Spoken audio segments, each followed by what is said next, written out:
안녕하십니까. 버럭도시농부입니다. 사과 가수를 하신 우리 사장님들 요즘 장마철이 돼서 많이 바쁘시죠.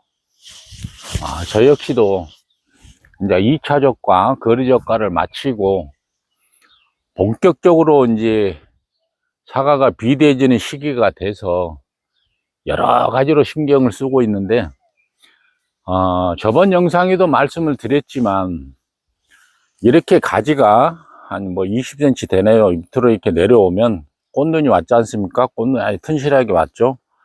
그렇지만 지금 현재 제가 이렇게 지주대를 대서 가지를 들어 올렸거든요.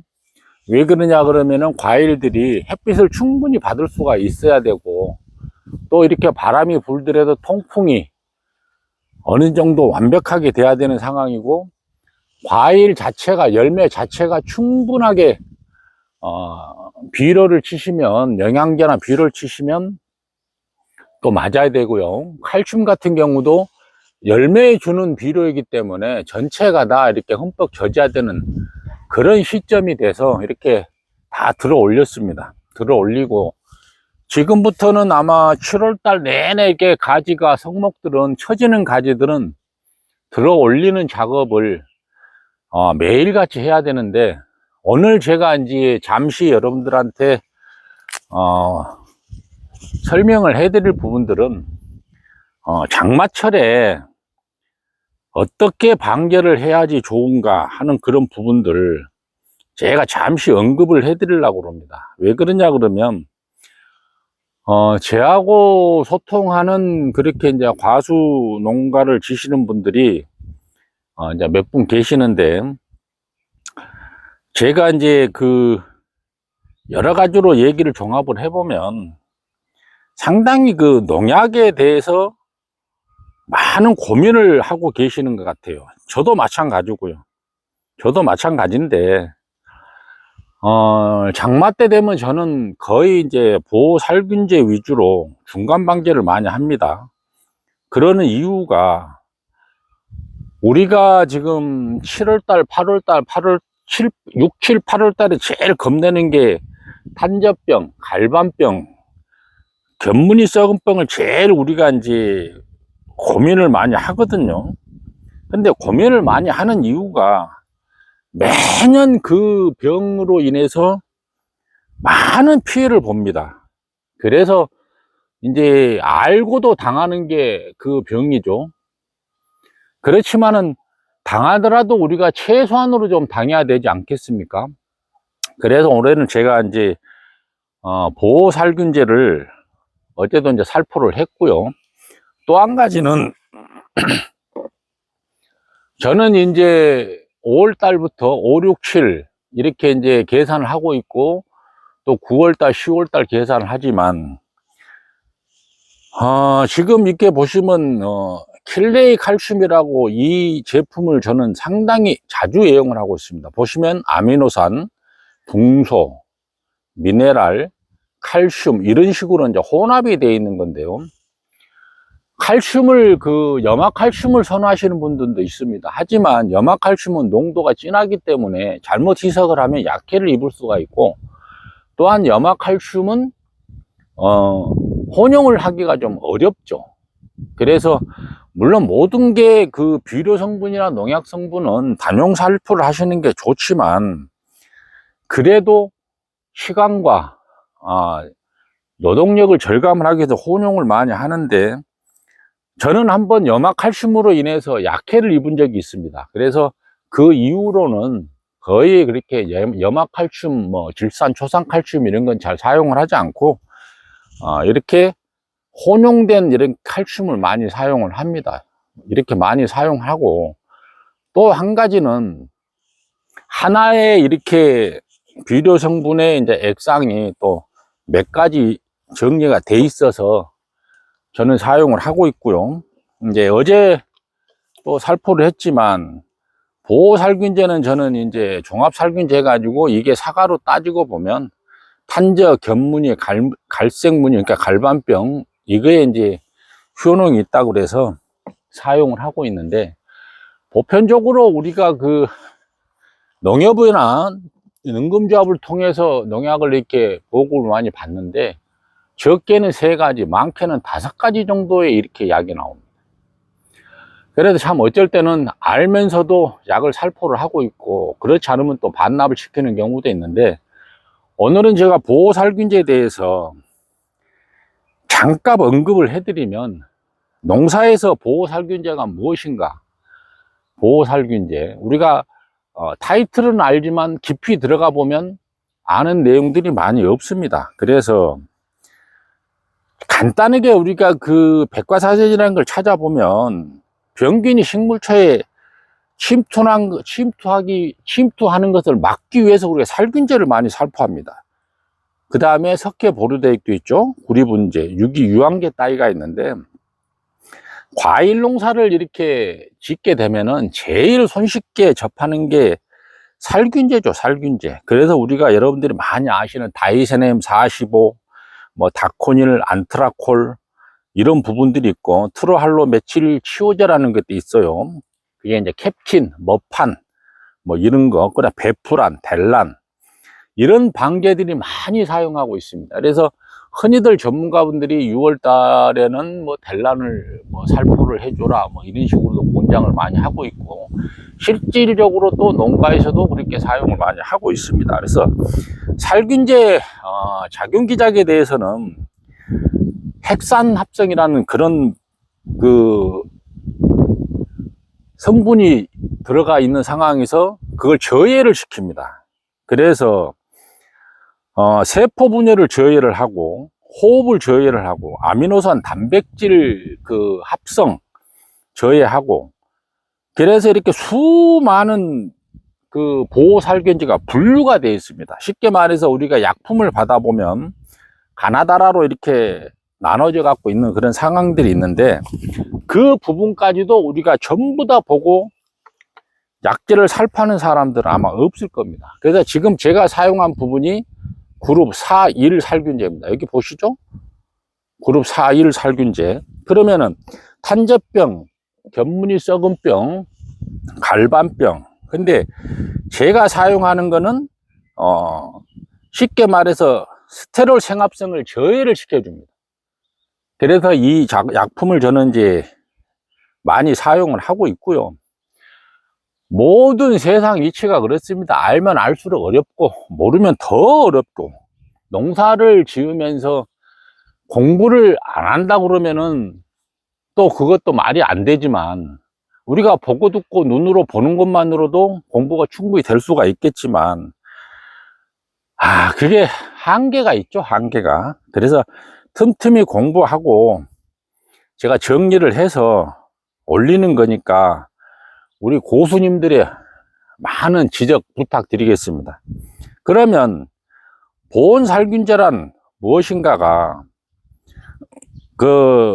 우리가 얼른 알게, 비가 자주 올 때 중간약제로 살포하면 좋은 효과가 있다는 건 다들 알고 계시죠. 그래서 장마철에 집중적으로 이렇게 보호살균제가 사용이 되고 있고, 정규방제도 살충제, 살균제 혼용으로 많이 쓰죠. 그래서 그런 부분들이 익히 내려져 왔기 때문에, 따지고 보면은 다이세넴 45 같은 경우는 성분이 많고제부 75% 수가제가 들어 있습니다. 그리고 유기유황계 이렇게 들어가 있고, 적용을 하는 거는 이제 충해는 갈반, 탄저, 견무늬 썩은병, 전박이 응애, 이런데 이제 아주 우수하다고 이렇게 저희들은 알고 있고, 그런 다음에 저희들이 이제 보면은 참 이렇게 살균제 부분에서도 여러 가지 종류가 있는데, 다이세넴 45 같은 경우도 많이 쓰고 있고,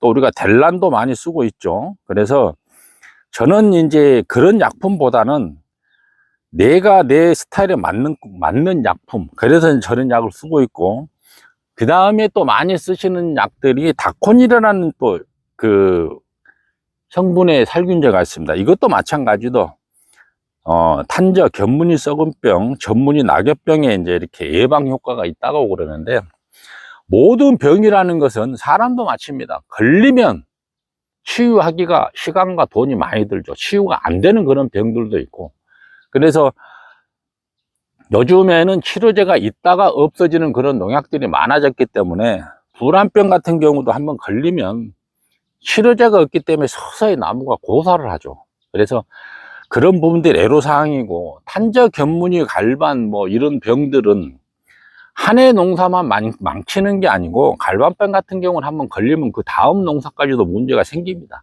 왜 그러냐 그러면은 이파리에 문제가 생기기 때문에 이렇게 꽃눈 형성이 되지가 않죠. 이렇게 꽃눈 형성이. 그리고 이 6월은 이파리 농사라고 제가 많이 강조를 하지만, 잎이 이렇게 튼튼하다가 보면은 광합성 작용은 익히 아시는 내용이고, 열매로 전달되는 모든 영양분이 지금은 잎으로 전달돼서 열매로 전달이 되기 때문에 잎을 튼튼하게 키워야 되죠. 지금 뭐 단가지 위주로 이렇게 꽃눈이 많이 형성이 돼 있고, 가지를 들어 올리다 보니까 하늘로 치고 솟는 저런 꽃눈도 있는데, 가지를 들어 올릴 때도 너무 이렇게 높이 올려 버리시면 지금 현재 꽃눈이 형성된 게 2차 성장을 할 수가 있습니다. 그래서 그런 부분들만 조금 조심을 해 주시고, 살균제를 살포를 하실 때 하절기기서는 절대 고온에서 살포를 하시면 안 됩니다. 약해가 생깁니다. 그리고 사계절 쓸 수 있는 살균제고요. 주성분이 안정된 화학물이기 때문에 빗물이 잘 쉽게 내려가지 않습니다. 그래서 모든 사람들이 전착제 같은 경우도 많이 넣는데, 저는 가급적이면 전착제를 사용하지 않습니다. 그리고 살균제 같은 경우는 퍼짐도 좋고 약효도 오랫동안 지속이 되고요. 그래서 이제 많이 사용을 하고 있고, 또 한 가지는 안트라콜을 여러분들 많이 사용하시죠. 이것도 뭐 적용충에는 거의 별반 차이가 없고요. 이거는 갈반 예방의 효과가 상당히 좋다고 합니다. 그래서 아연 공급을 아주 효과적으로 하기 때문에 작물을 튼튼하게 한다고 그러고요. 우리가 그러나 이제 저항성 관리에 아주 적합하다는 이런 약품이라고 그러지만, 이런 나무들도 해년마다 우리가 많은 그렇게 약재를 살포를 하기 때문에 내성이 생길 수밖에 없습니다. 그래서 올해는 이야기 들었는데 내년은 왜 이야기 안 듣지? 이렇게 이제 의심을 하시는 분들도 있는데, 사람도 살다가 보면은 계속해서 약을 먹으면 내성이 생겨갖고 나중에는 약발이 받지 않는다는 그런 얘기도 합니다. 그래서 보약을 뭐 그렇게 드셨는데 왜 약발이 안 받지? 이렇게 이제 얘기하시는 분들도 있고, 이렇게 사과나무도 마찬가지입니다. 내성이 생기면 어떤 좋은 비료나 농약 성분도 많이 저하가 되죠. 그래서 뭐 캡탄 머핀 같은 경우도 똑같습니다. 탄저병, 뭐 견무니 썩은병 이렇게 해당이 되지만, 약들을 어떤 시기가 좋은지, 이 약 같은 경우는 개화 시기에 살포를 금지하고 있습니다. 금지하고 있고, 이제 우리가 또 흔히 쓰는 베프란, 이것도 마찬가지죠. 베프란도 똑같은 이제 살균제이기 때문에 그런 방제 효과가 있고, 특히 요즘에 베프란 같은 경우는 동록에 주의를 많이 해야 됩니다. 동록에 주의를 많이 해야 되고, 그 다음에 이제 델란 소화제 같은 경우는 아주 유명하죠. 그래서 1년에 한 번 정도 이렇게 치시는 걸로 알고 있는데, 내후성과 부착성이 아주 우수하다고 알려져 있습니다. 특히 장마기 이때 효과를 아주 많이 발휘한다고 하죠. 그래서 6월 달에는 델란을 꼭 한번 사용을 하라는 이제 전문가분들이 이제 많죠. 그 다음에 뭐 탄저병 예방제는 많죠. 뭐 델란, 캡틴, 홀텐, 뭐 다코닐, 뭐 여러 가지가 있는데, 이제 제일 중요한 게 뭐냐면, 비가 장기간으로 올 때, 지금은 이제 비가 왔다 안 왔다 이렇게 할 때는 보호살균제만 가능한데, 보호살균제는 예방제죠, 예방제. 근데 비가 계속해서 내리게 되면은 예방제 플러스 치료제를 같이 이렇게 해주시는 게 좋습니다. 그러면 왜 그러냐 그러면은, 침투성이나 침탈성, 침투 이행성이 강하기 때문에 어느 정도 해소가 되죠. 그래서 혼합제는 주효과와 보충효과, 즉 치료효과라면 예방효과도 좀 있게끔 좀 더 양량을 좀 많이 넣어주시는 게 좋고요. 아무래도 사과 농사의 그 승패는 6월 달에 결정이 되신다고 봅니다. 병균이 얼마만큼 감염이 되고 감염이 되지 않고 깨끗하게 과온을 관리를 하셨는지 그렇게 보시면 되고, 일단 제가 누차 강조를 하지만 걸리면 치료제는 없다라는 것을 제가 강조를 해드리고, 저는 이렇게 이제 바닥을 아무도 이렇게 바닥이 좀 지저분하죠. 풀이 많이 자라서. 근데 이렇게 풀을 키우면 초생재배를 하게 되면 좋은 점이 상당히 많습니다. 응애 예방에도 도움이 되고, 특히 장마 때, 고온기 때, 가물 때, 이 풀이, 장마 때는 풀이 또 물을 머금고 있다 보니까는 잔뿌리가 물로 인해서 스트레스 받는 것도 덜어주고요. 여러 가지 좋은 점이 있죠. 하나의 단점은 풀을 자주 깎아야 되니까 그런 부분들이 염려가 되긴 하지만, 그래도 저희들이 농사를 짓는 이유는 소득을 창출하기 위해서 농사를 짓기 때문에 이런 수고는 충분히 저희들이 감안을 해야 될 것 같습니다. 지금 이렇게 보면 이제 단가지에 꽃눈도 맺어 있고 사과가 아주 큼지막한 게 이렇게 달려 있습니다. 달려 있고 우박을 좀 맞아서 상처도 약간 난 것도 있고요. 위에 달린 사과 같은 경우는 우박 피해가 좀 심하죠. 그래서 아직까지는 과피가 깨끗합니다. 지금 이렇게 과피가 깨끗해야지만이 나중에 색깔도 잘 나고요. 당도 그런 게 충분히 이루어지고, 과피가 깨끗하지 않으면은 나중에는 사과가 그다지 우리가 원하는 사과를 생산해낼 수가 없습니다. 그래서 이런 부분들을 또 보호하기 위해서 제가 또 칼슘을 살포를 하고 있고요. 그래서 몇몇 분들이 저한테 이제 칼슘 부분에서 문의해서 제가 말씀을 드리는데, 저는 정유산업에서 나오는 킬레이 칼슘을 살포를 한다는 거, 한 번 살포로 4가지 영양소를 열매에 직접적으로 분사할 수 있는 연면 시비를 하는 부분들, 제가 사용하는 것은 저 내용이기 때문에 참고를 좀 해 주시고요. 오늘은 영상이 길었는데, 아무튼 이렇게 고온에 비가 자주 오면 여러분들 고생을 많이 하시는데 가을에 좋은 결과를 있기를 바라고요. 가지를 들어 올릴 때도 이렇게 꽃눈이 맺어 있는 상황에서 너무 들어 올리면 2차 성장을 할 수 있는 부분들도 약간 감안하셔서 가지를 들어 올려 주시면, 이렇게 도장지성 나무를 쉽게 자르지 않아도 이렇게 훤한 이런 느낌을 줄 수가 있고요. 저번 영상에서도 말씀을 드렸지만 도장지성 가지라도 이렇게 내려서 이클립으로 유인을 해 주시면 충분한 결과지를 쓸 수 있다는 점 다시 한번 강조를 해 드리면서 오늘 영상 마치도록 하겠습니다. 감사합니다.